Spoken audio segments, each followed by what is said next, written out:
2024 Rolls-Royce Spectre points the ultrasilent way forward for Rolls. The massive battery-powered coupe proves that for Rolls, the EV future is nothing to fear. Electrification suits Rolls-Royce better than just about any other brand. After all, for decades, the highly exclusive automaker has worked tirelessly to tune its V12s to near silence. But even in the context of previous Rolls-Royces, the electric Spectre represents a step change in quietude. If you subscribe to Chief Engineer Mihir Ayubi's take that silence is luxury, then the Spectre is quite likely the most luxurious vehicle ever. A new order of quietude. This isn't a foregone conclusion. That all electric vehicles are inherently and equally silent is as incorrect as it is oft repeated. While it's true that electric motors tend to generate far less noise than internal combustion engines, especially under high loads, that's only one of the three primary sources of racket. As for the other two, noise propagating up from the road and the vehicle slicing through the surrounding air, EVs have no particular advantage. But the Spectre is so silent that to experience it is to ruin every other vehicle, including the rest of the Rolls lineup. At 80 to 90 miles per hour, the slightest ripple of wind starts to nip at the Spectre's side glass. But compared with a ride the next day in a Cullinan SUV, one of the quietest vehicles we've ever measured, 62 decibels at a 70 miles per hour cruise, the Spectre is so much quieter that we thought one of the Cullinan's windows might be slightly open. Driving the Spectre, the company's first EV, is about far more than just a lack of noise, however.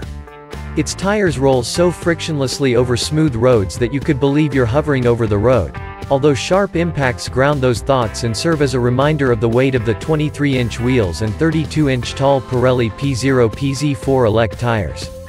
The rolling smoothness is why we think the Spectre should have a coasting mode, which would continue the otherworldly feeling of effortlessness.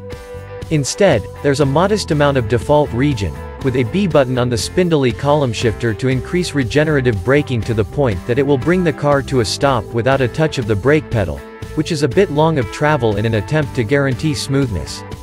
Other than that, the Spectre has no selectable drive mode settings, an approach we wholeheartedly agree with. Offer a single excellent tune without giving drivers numerous ways to screw it up. For the same reason, there are no audio settings. The only other choice relating to the powertrain is a Rolls-Royce noise that scales with motor output. It sounds like an ominous futuristic storm that's a considerable distance away.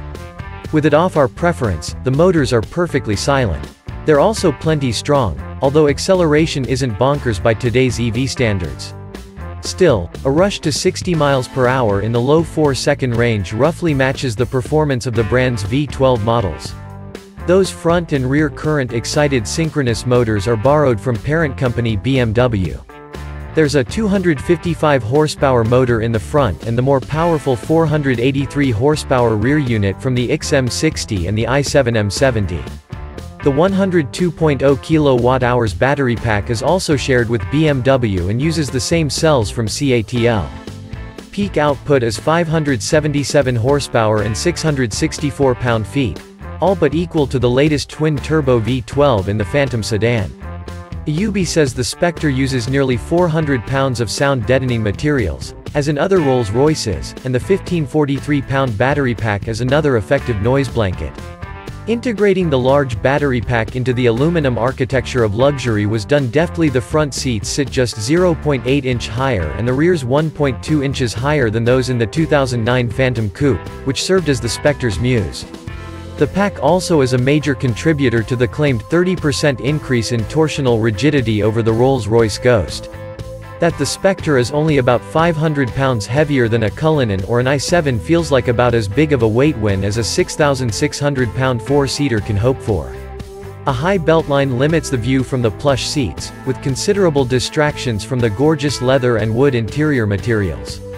A tap of the vents suggests billet aluminum. Despite the removal of the internal combustion engine and drivetrain, there's still a central tunnel.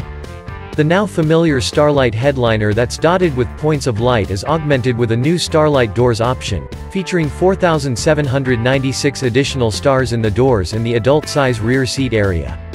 Or you can go with the traditional and spectacular wood paneling.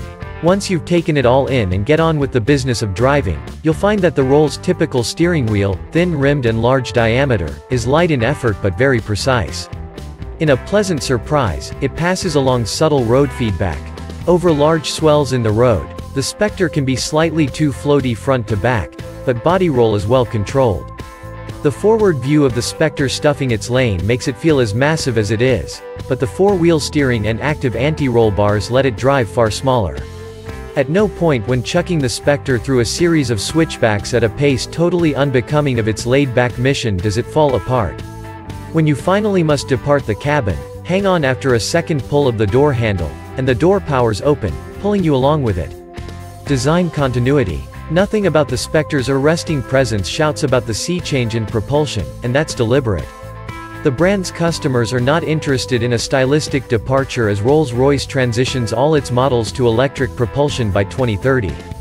Therefore, the long hood and generous dash-to-axle ratio remain, although there's not much to be seen under the hood save for a massive metal cover. The only bit that underwhelms is the oversized charge port cover. Rolls reshaped and optimized every surface above and on the underside, leading to contribute to an impressive 0.25 coefficient of drag versus 0.36 for the Phantom Coupe.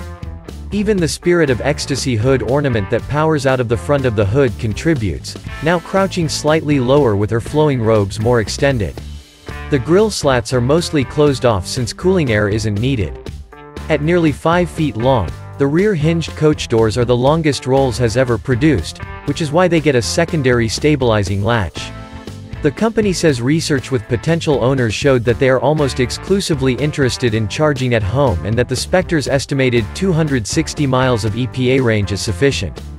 Those traveling farther would likely choose a different vehicle from their personal fleet, one that isn't ground-bound. Nevertheless, the Spectre has DC fast charging capability with a claimed 195 kilowatts peak. Pricing starts at $422,750, but with a seemingly endless amount of customization possible. The company says it expects most of the vehicles to transact above $500,000. Rolls says 40% of those who have ordered a Spectre are new to the brand, and the first year of production, roughly 2,500 cars, is already sold out. Deliveries start in November 2023. The Spectre is that most wonderfully irrational vehicle, a massive BMW 7 Series-sized behemoth with just 2 doors. It both feels familiar yet represents the ultra-silent way forward for Rolls-Royce.